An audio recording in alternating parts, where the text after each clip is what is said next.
Romanos capítulo 3, versos 19 e 20. Diz assim a palavra do Senhor nosso Deus: Ora, nós sabemos que tudo o que a lei diz aos que estão debaixo da lei, o diz, para que se cale toda a boca e todo o mundo fique sujeito ao juízo de Deus, porquanto, pelas obras da lei, nenhum homem será justificado diante dele, pois o que vem pela lei é o pleno conhecimento do pecado. Pois o que vem pela lei é o pleno conhecimento do pecado. Pai, concede-nos a tua bênção, sem a qual esse momento será inútil e infrutífero. Mas, Senhor, se derramares o teu Espírito sobre nós, a tua palavra, que é vida, se manifestará. Visita-nos por intermédio do teu Evangelho. Oramos em nome de Jesus. Amém. Meus irmãos, nós temos aprendido que a carta de Paulo aos Romanos é, vamos dizer assim, o documento mais elaborado, mais acurado, mais profundo, mais complexo de toda a Bíblia Sagrada. E que temos nele a síntese do Evangelho, mas ao mesmo tempo uma exposição em profundidade das grandes doutrinas que alicerçam o nosso crer, a nossa fé.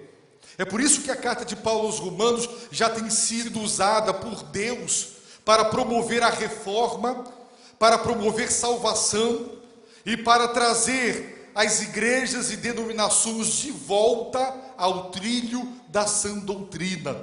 Portanto, trata-se de um grande tratado teológico maravilhoso. E o apóstolo Paulo, sob a influência divina e a sabedoria dos céus, ele quer deixar claro para todo ser humano, sem exceção alguma, que todos são pecadores diante de Deus, encontram-se culpados diante dos seus olhos, indesculpáveis na sua presença, portanto, sob sua ira, sob a sua condenação, e Deus é justo em todos os seus caminhos. Acontece que o Evangelho só será valorizado e procurado à medida que cada pessoa conscientizar-se de que se encontra nesta situação, neste estado de pecado, de culpa, um estado de condenação aos olhos de Deus. Enquanto o ser humano não tem esta convicção de pecado, ele despreza o Evangelho, ele acredita poder prescindir do Evangelho, mas à medida em que ele tem certeza de que está profundamente enfermo, então ele se dá conta de que precisa de tratamento, de remédio. Existem pessoas que não se consideram pecadores. Jesus disse que não veio para chamar os justos, mas ao dizer isso, ele está pressupondo que existem pessoas que se julgam justas, quites com Deus. Não há nada em suas vidas que seja passível de repreensão e de reprovação. São pessoas que se consideram retas, corretas, e Deus não tem motivos, razões para condená-las. O apóstolo Paulo quer apresentar a salvação, mas antes de apresentar a salvação, ele quer mostrar o quanto toda a humanidade precisa dela, mas há uma parcela da humanidade que se recusa a admitir este diagnóstico divino, de que todos estão sob o pecado, ou seja, o pecado, como um tirano cruel, está sobre cada ser humano, o oprimindo, o escravizando e o condenando. Muitos não admitem isso, e os judeus, a nação judaica, era esta fatia da humanidade, difícil de ser convencida de que era pecadora, culpada, indesculpável e sob a ira de Deus. É muito fácil provar que prostitutas, homossexuais, ladrões, assassinos, corruptos, estes sim são vis, iníquos, esses sim são pecadores. Mas fazer com que uma pessoa que diz assim, eu não faço mal a ninguém. Eu conheci um homem que me disse, a minha mãe, ela mal sai de casa, trabalhou e trabalha a vida inteira para um marido adúltero e infiel, e ela convive com este quadro de maneira resignada, por amor à família, para não ver a família se dissolver e se dispersar. Não faz mal a ninguém, quem bate a sua porta ela faz o bem, porque Deus a condenaria. Convencer pessoas assim, que elas precisam tanto de Deus e da sua salvação, quanto um estuprador, essa é a dificuldade. Porque existem pessoas que se consideram justas, Deus não tem razões para condená-las. Jesus disse para um homem cuja moral, cuja integridade estava acima de toda e qualquer suspeita, Nicodemos, um ancião, líder religioso, e ele disse, você só poderá entrar no reino dos céus se você nascer de novo. Se ele tivesse dito isso para um ladrão, lá na cruz, para aquele ladrão que estava ao seu lado, todos diriam, claro, pecadores assim precisam, mas ele disse isso exatamente para alguém que nós diríamos, esse não precisa, ele é justo. Mas Jesus disse, você tem que nascer de novo, senão você não vai entrar no reino dos céus, porque você está morto espiritualmente, como consequência do pecado na sua vida. Paulo já provou e comprovou que os gentios, as nações, estão em pecado, estão condenadas e precisam da salvação divina. E ele está lutando, esforçando-se, dando o melhor da sua inteligência para deixar claro também para os judeus, que tinham a Bíblia nas mãos, que tinham a religião judaica nas mãos, que eles igualmente também estavam debaixo da ira de Deus. E Paulo suou a camisa para conseguir provar esta verdade. Assim como nós hoje, quando vamos evangelizar, as pessoas começam a questionar, dizendo, eu, pecador, condenado, por que o inferno? E Deus é colocado num canto e ele é acusado, ele é questionado, os seus juízos são colocados na berlinda, são avaliados, o homem atreve-se a julgar os juízos de Deus, os juízos dos juízes, porque são humanos, podem ser julgados, os homens erram, mas os juízos de Deus são retos e são perfeitos. Portanto, o grande problema do homem é não reconhecer a sua pecaminosidade, não reconhecer que está sob a ira de Deus, e que a ira de Deus é sua reação santa diante do mal que cometemos, porque pecar significa transgredir as leis morais, espirituais que Deus nos deu. Assim como Deus criou leis físicas, e quem quiser pular do 15º andar de um prédio para desafiar a lei da gravidade morrerá. A lei é inexorável, se você infringe a lei, a penalidade dela é imediata. Assim também, todos nós que transgredimos os mandamentos de Deus, receberemos a pena de morte. O salário do pecado é a morte. Mas como convencer pessoas religiosas, pessoas trabalhadoras, pessoas que dizem eu não faço mal a ninguém, e que se comparam com a ralé da sociedade, aquilo que eles consideram a escória da humanidade, e por isso, e porque se comparam com tais pessoas, elas se julgam boas, íntegras, e portanto elas não podem ser condenadas. Pelo contrário, estas pessoas estão confiando que depois de morrerem, elas se apresentarão diante de Deus e elas conseguirão convencê-lo de que elas não são dignas do seu juízo de condenação, mas de sua aceitação. Por isso, meus irmãos, o apóstolo Paulo agora, ele está mirando nos judeus, que representa todos aqueles que se julgam justos, corretos com Deus, quites com Deus, não devendo nada para Deus, porque não se consideram infratores dos mandamentos morais e espirituais do céu. O apóstolo Paulo diz: ora, nós sabemos, e ele vai falar coisas profundas agora. E quando ele diz sabemos, ele está dizendo: eu sei, vocês cristãos romanos sabem. Paulo não os conhecia pessoalmente.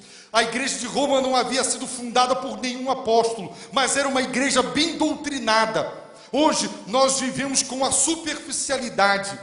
As pessoas, meus irmãos, vivem com o trivial e o superficial. E sabe o que é pior do que a trivialidade e a superficialidade? É contentar-se com ela e até gabar-se daquilo que sabe, apesar de ter um conhecimento ralo e dissolvido.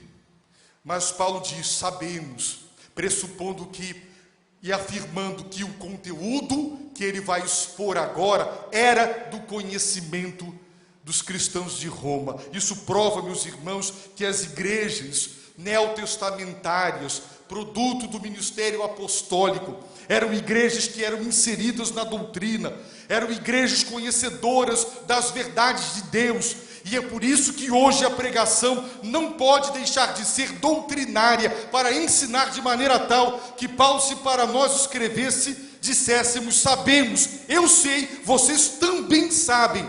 E ele dissesse algo tão profundo, revelando que nós não somos superficiais e não estamos na periferia da palavra de Deus. Sabemos o quê? Tudo o que a lei diz aos que estão debaixo da lei o diz. Prestem atenção nos argumentos, porque haverá uma conclusão. Paulo está argumentando tudo o que a lei diz. A lei de Deus diz, ela fala. Paulo personifica, é como se a lei fosse uma pessoa, mas na verdade quem fala é Deus. E Deus fala por intermédio da sua palavra. Deus revelou a sua lei. A lei de Deus revela e expressa o seu caráter, a sua natureza e a sua vontade. Portanto, quando a lei diz, é o próprio Deus quem está dizendo. Por isso, para nós cristãos, a lei de Deus que hoje está escrita não é letra morta, é palavra viva. O tempo do verbo está no presente, dizendo: a lei diz, e ela continua dizendo.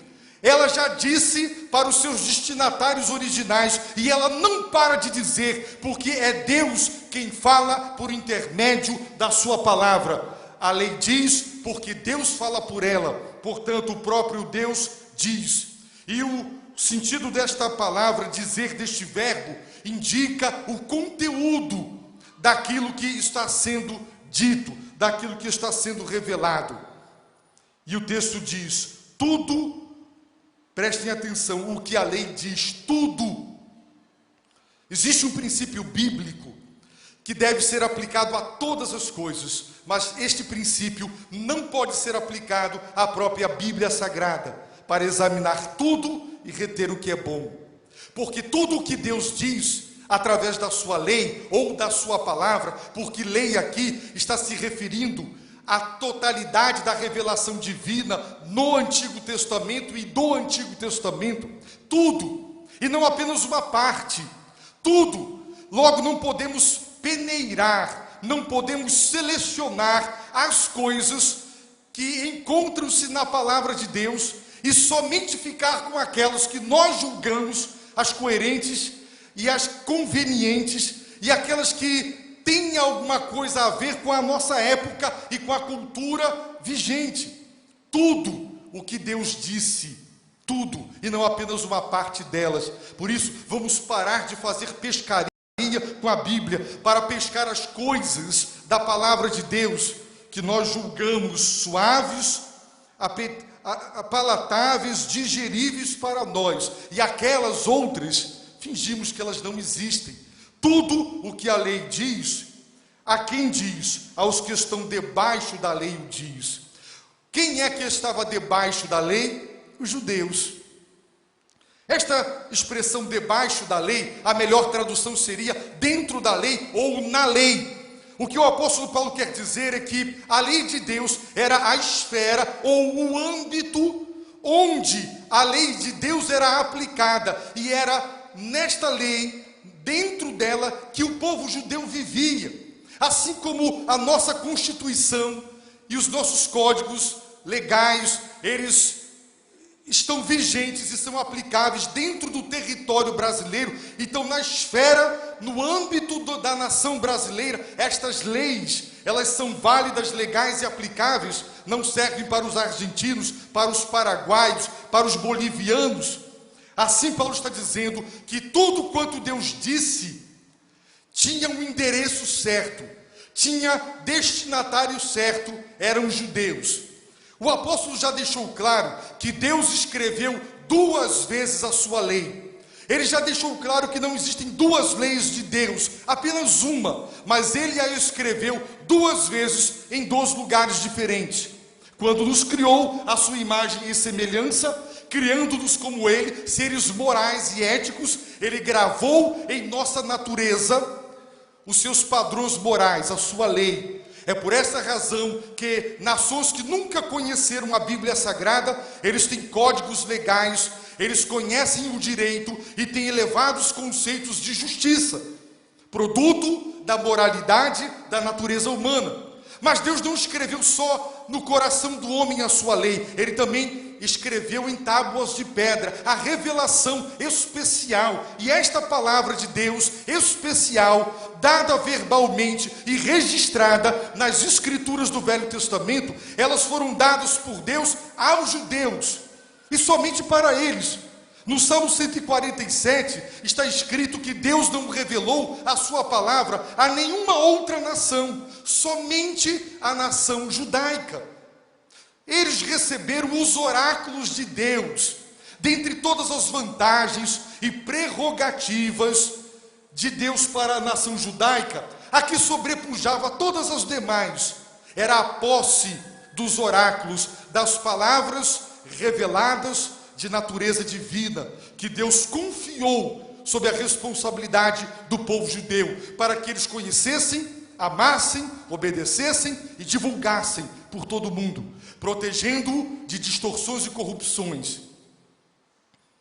E Paulo disse que os judeus se gloriavam na lei, mas eles desonravam a Deus quando a transgrediam, gerando blasfêmia entre os ímpios. Ora, irmãos, é muito claro o argumento do apóstolo Paulo. Com que propósito Deus disse tudo o que disse no Antigo Testamento, especificamente para os judeus? Para que se cale toda a boca e todo o mundo fique sujeito ao juízo de Deus. Deus quer provar que toda a humanidade é pecadora. Mas havia uma parcela dela, os judeus, que diziam: nós não, nós somos o povo eleito. Deus fez uma aliança conosco. Deus nos deu a sua lei. Nós somos circuncidados. Nós temos a lei e nós a conhecemos. Nós não. E Deus então lhes deu a sua palavra com o seguinte propósito, um duplo propósito, para que se cale toda a boca. Irmãos, este verbo traduzido aqui por calar a boca é um termo técnico. Esse termo ele era empregado nas audiências, nos tribunais. Quando, meus irmãos, o juiz ou quem acusava apresentava as evidências que comprovavam de maneira irrefutável a culpa do réu, não cabia mais nada ao réu a não ser calar a boca, fazer um silêncio fúnebre de quem não tem nada para dizer. Diante das provas e das evidências e contra fatos, não há argumentos. O indivíduo se cala porque não pode se defender, não tem como se excusar, não tem como tentar se absolver. As provas são reais e irrefutáveis, e ele cala a boca. Deus quer calar a boca de toda a humanidade. Deus quer o homem em silêncio na sua presença. Meus irmãos, sabe que tipo de boca Deus quer calar? Aquela do publicano. O Senhor Jesus, irmãos, nos disse que 2 homens foram ao templo como esse para orar. Um deles, diz a Bíblia, propôs também Jesus esta parábola a uns que confiavam em si mesmos, crendo que eram justos, e por isso desprezavam os outros. Existem pessoas assim, e ele está falando dos judeus. Estes homens confiavam em si mesmos, na sua ética, na sua moral, na sua integridade, nas suas boas obras. Por isso, eles se consideravam justos aos olhos de Deus e desprezavam os outros. Então 2 homens subiram ao templo para orar, um fariseu, o outro publicano. Vamos ouvir a oração do fariseu. É essa boca que Deus quer calar. O fariseu de pé, assim orava consigo mesmo: ó Deus, graças te dou, porque não sou como os demais homens, roubadores, injustos, adúlteros, nem ainda como este publicano. Jejuo 2 vezes na semana e dou o dízimo de tudo quanto ganho. Mas o publicano, estando em pé, de longe, nem ainda queria olhar, levantar os olhos ao céu, mas batia no peito, dizendo: ó Deus, sê propício a mim, o pecador. Digo-vos que o publicano, desceu justificado. Olhem o verbo justificado, absolvido. Paulo vai falar disso lá. Absolvido. Essa é a boca que Deus quer calar. É daqueles que se defendem, que querem provar a sua inocência, são culpados, estão atolados no pecado, mas estão sempre querendo explicar, justificar. Eles querem, aos olhos de Deus, dizer: eu não sou culpado, eu não posso ser condenado. Essa é a boca que Deus, meus irmãos, Ele quer calar. Por isso Deus deu a sua lei aos judeus que eram presunçosos e orgulhosos. Sabe para quê? Para calar não só a boca de todos os povos, mas inclusive e principalmente dos judeus, que representam hoje todos os religiosos que se julgam justos. Deus, depois de ser metralhado pelas perguntas de Jó, disse mais o Senhor a Jó: contenderá contra o Todo-Poderoso censurador? Olha como Jó foi chamado, censurador, contendendo contra o Todo-Poderoso. E Deus disse: quem assim argue a Deus? Quem me argue desta forma, responda a estas coisas. Então Jó respondeu ao Senhor e disse: eis que sou vil, que te responderei eu, Senhor? Antes ponho a minha mão sobre a boca, para que se cale toda a boca do censurador. Paulo já havia acabado de expor no capítulo 3 de Romanos as objeções, as refutações, as conclusões aparentemente lógicas, mas distorcidas e falsas das verdadeiras doutrinas. Paulo cita Davi no Salmo 51, dizendo: Deus, quando tu condenas um homem, os teus juízos são justos e são perfeitos, e ninguém pode censurar a Deus, ninguém pode blasfemar contra Deus. Mas a boca do homem é uma boca blasfema, herética, insubmissa. Ela pensa que chegará diante do tribunal de Deus com as suas obras, com a sua religiosidade, e ele convencerá a Deus de que é inocente. Mas Deus nos deu a sua lei, sabe para quê? Para calar a toda a boca. A impiedade, diz o texto bíblico, que a iniquidade, ela cala a boca, porque Deus apresentará as provas da pecaminosidade de todos nós, e quando nós estivermos diante de Deus, haverá um profundo silêncio. Só nos restará receber a sentença da condenação, a não ser que apelemos para a misericórdia, a não ser que apelemos para Cristo Jesus, para que se cale toda a boca. Pegar uma mulher em flagrante adultério e só a trouxeram, o homem não, e tentaram colocar Jesus numa situação, num impasse, numa sinuca de bico, dizendo: a lei manda apedrejar essa mulher, e o que é que o Senhor manda? E aqueles homens falavam acusando, acusadores. Jesus está em silêncio, e depois ele diz: quem não tem pecado, atire a primeira pedra. O silêncio continuou, e a começar dos mais idosos, todos foram se retirando, porque o pecado tapa a boca do homem, a iniquidade, a consciência nos acusa de pecado. Não temos direito de condenar e nem de executar ninguém, para que se cale toda a boca. As pessoas vivem dizendo, questionando Deus e tentando se justificar, tentando se desculpar diante de Deus. Ninguém pode.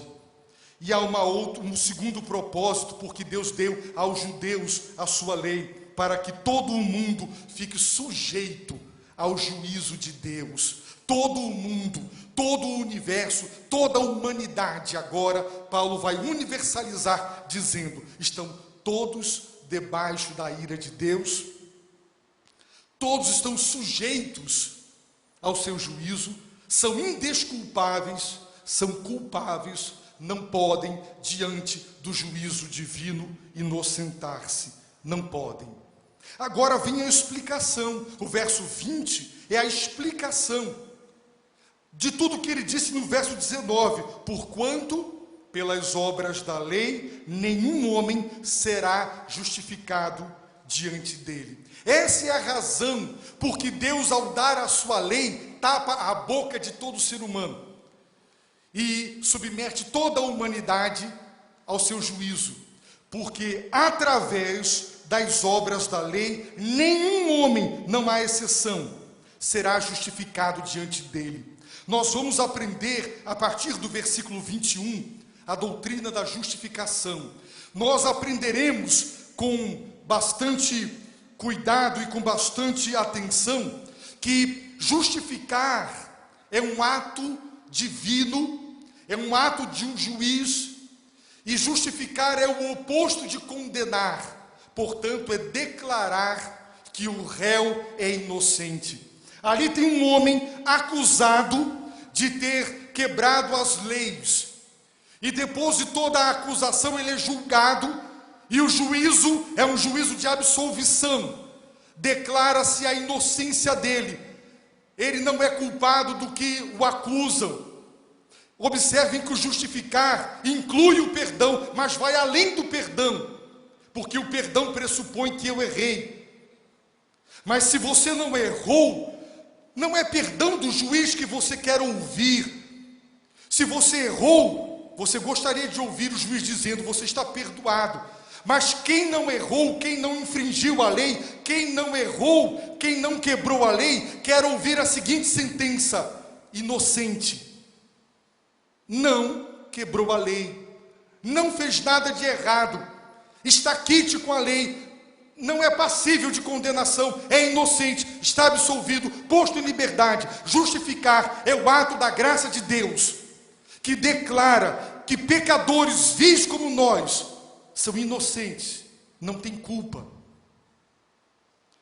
Nós vamos aprender isso com calma depois, e nós vamos aprender a base. Se justificar é declarar inocente, sem culpa, qual é a base disso?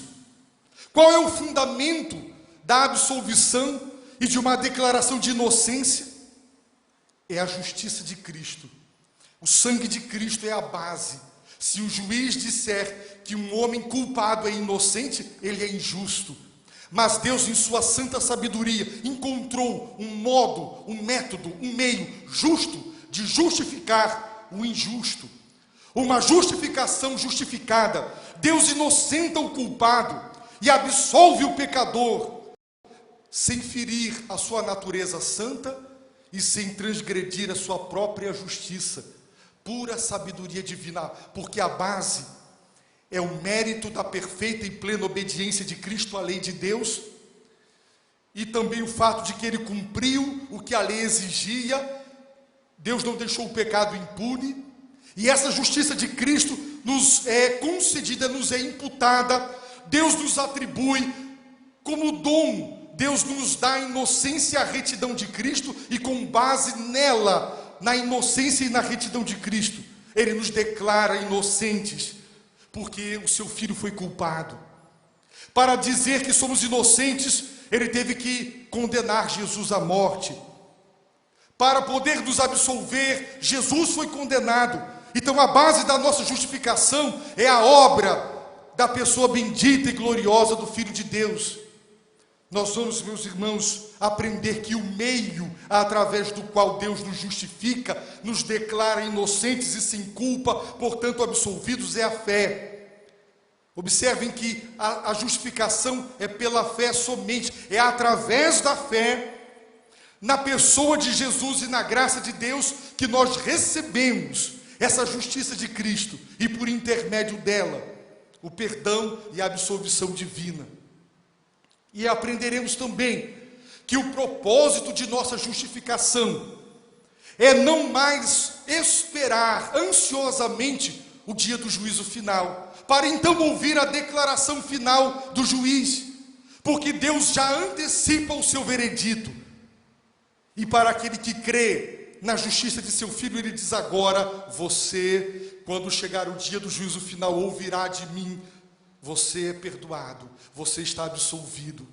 Não há mais ansiedade. O que eu ouvirei do soberano juiz de toda a terra no dia do juízo final? Você ouvirá: você é inocente por causa de Cristo, você está absolvido por causa dele. O propósito da justificação é onde nós vamos passar a eternidade, se no céu ou no inferno. Deus nos justifica para que passemos a eternidade no céu com ele. Ora, meus irmãos, como a Bíblia está dizendo, pelas obras da lei nenhum homem será justificado. Deus não vai declarar ninguém inocente e absolvido através das obras da lei. As obras da lei são atos de obediência aos mandamentos de Deus na sua palavra. Tudo quanto Deus nos manda fazer na lei e na sua palavra, e nós praticamos como atos de obediência, estas obras da lei, elas não podem justificar o homem. Por quê? Porque o que vem pela lei é o pleno conhecimento do pecado. Irmãos, o apóstolo Paulo disse no capítulo 2, verso 13, o seguinte: pois não são justos diante de Deus os que só ouvem a lei, mas serão justificados os que praticam a lei. Ora, agora ele diz: nenhum homem pelas obras da lei será justificado. Teoricamente, se você obedecer a totalidade da lei de Deus, todo o tempo de sua vida e o tempo todo, você poderá conquistar a sua absolvição. Deus o aceitará. Deus não terá nada contra você, porque você nunca infringiu o mandamento dele. A pergunta é: quem consegue? Quem é que consegue obedecer todos os mandamentos de Deus sem desobedecer nenhum deles? Quem consegue? Ninguém consegue. Por isso, pela lei, pela obediência aos mandamentos de Deus, nenhum homem será justificado. Teoricamente, ele poderia, se ele não desobedecesse. Mas quem consegue obedecer sempre, todo o tempo e o tempo todo? Alguém aqui consegue? Então ninguém aqui será absolvido no tribunal de Deus pelas obediências, pelas boas obras que praticou. Você não tem mérito. A absolvição do justo juiz depende de você estar quite com ele. Quem consegue não dever nada a Deus, porque sempre obedeceu a sua lei. Se um guarda para você, se você está com a sua habilitação, com o documento do carro em dia, você não tem nada a temer. E ele observa o seu documento e deixa você ir embora. Você está correto, você está quite, você não está transgredindo nada. Será que você está quite com Deus? Claro que não está, e nem eu estou. Irmãos, ouçam o que o Senhor Jesus disse a um homem que o abordou da seguinte maneira: e eis que se levantou certo doutor da lei, e para o experimentar, disse: mestre, que farei para herdar a vida eterna? Ele acreditava que poderia fazer algo para herdar a vida eterna. Perguntou-lhe Jesus: que está escrito na lei? Observem que Jesus remete ele para a lei. Como lês tu? Ou seja, como a entendes? Respondeu-lhe ele: amarás o Senhor teu Deus de todo o teu coração, de toda a tua alma, de todas as tuas forças e de todo o teu entendimento, e ao teu próximo como a ti mesmo. Tornou-lhe Jesus: respondeste bem, faze isso e viverás. Ok, é verdade. O que a lei diz? Ama a Deus acima de tudo e de todos, ao próximo, obedece isso e viverás. Quem é que consegue obedecer isso? Teoricamente, seria possível viver. Ele, porém, querendo justificar-se, absolver-se e inocentar-se, perguntou a Jesus: e quem é o meu próximo? E deu margem para a parábola do bom samaritano. Jesus quer calar essa boca que está sempre querendo se auto-justificar. É o homem diante de Deus querendo dizer: não sou culpado, não transgredi. Mas Deus nos deu a sua lei aos judeus e a toda a humanidade para calar a boca de todo mundo, e todo o universo, toda a humanidade fique sujeita ao juízo de Deus, porque pela lei vem o pleno conhecimento do pecado. Não é a lei que nos torna pecadores, mas ela revela que nós pecamos sempre. Lutero, o grande reformador, ele dizia: é preciso pregar a lei e o evangelho. Pregue a lei, porque é através da lei que vem o pleno conhecimento do pecado. Ou seja, pregue os 10 mandamentos e diga ao homem: obedeça todos eles, todo o tempo e o tempo todo, e você será salvo. E o homem entrará em pânico. Por quê? Porque através da lei ele se conscientizará que ele não consegue obedecê-la. E se ele não consegue obedecê-la, ele é um pecador condenado. É por isso que a lei nos leva a Jesus Cristo, ao Salvador, porque o homem não conseguirá salvar-se por sua obediência. Ele terá que confiar na obediência de Jesus Cristo. Ele terá que, diante do juiz, pedir misericórdia, com a boca calada, sem tentar inocentar-se e questionar a Deus. É isso que vem pela lei. Por isso nós deveríamos pregar a lei de Deus, exaltar a lei de Deus. Mas o que se prega hoje são mensagens para afagar o ego, para melhorar a autoestima das pessoas, para incentivar as pessoas a prosperar na vida. O que se tem pregado não é a lei de Deus, porque não é uma pregação popular, não é uma pregação que agrada dizer aos homens: aqui estão os mandamentos de Deus, obedeça a esses mandamentos, para que você viva. E saiba que os desobedientes serão punidos. Eu tenho certeza que quem cruza um sinal vermelho e quase colide com o seu carro, e dentro do seu carro está a sua família querida, você gostaria que o guarda que viu a infração o multasse e não o deixasse impune. A lei de Deus nos diz isso. Aqui estão os 10 mandamentos, obedeça. E sabe o que é que nós queremos? Que Deus não deixe o pecado impune, porque a hora que Deus deixar de punir o pecado, Ele estará traindo sua justiça, e Ele se tornará injusto, e esse Deus não será digno de adoração. O Deus a quem adoramos é justo, e Ele fará justiça. Por isso temos que pregar a lei, os mandamentos, e dizer aos homens: obedeçam, e eles entenderão pela lei que não conseguem, correrão para o Salvador. Por isso, ao invés de comparar com o que você considera a escória da sociedade, Pegue o padrão moral de Deus revelado e se compare com a lei de Deus. E pergunte com honestidade a si mesmo e a Deus: eu tenho obedecido todo o tempo e o tempo todo? No tempo de Jesus, os fariseus diziam: nós obedecemos, porque para eles o fato de não deitar com uma mulher casada, ou mesmo solteira se ele fosse casado, isso era cumprir a lei. O Sermão do Monte tem que ser pregado, porque ele é a interpretação oficial dos 10 mandamentos. Vocês querem uma interpretação oficial, divina, dos 10 mandamentos? O Sermão do Monte.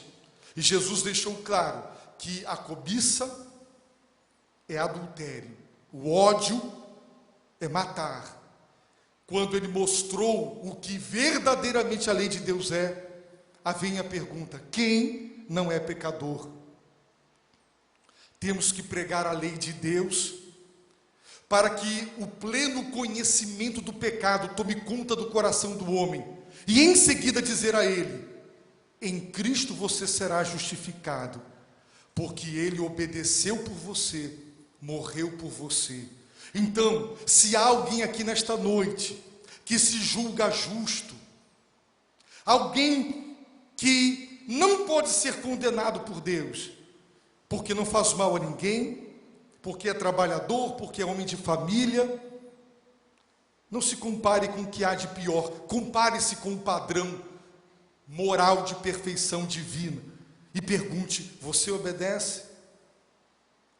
Pare de confiar em si e pensar que é justo.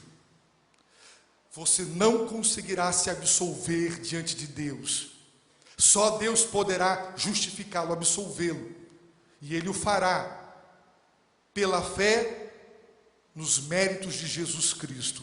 Quem quiser entrar no céu será pela justiça de Jesus Cristo e não por justiça própria.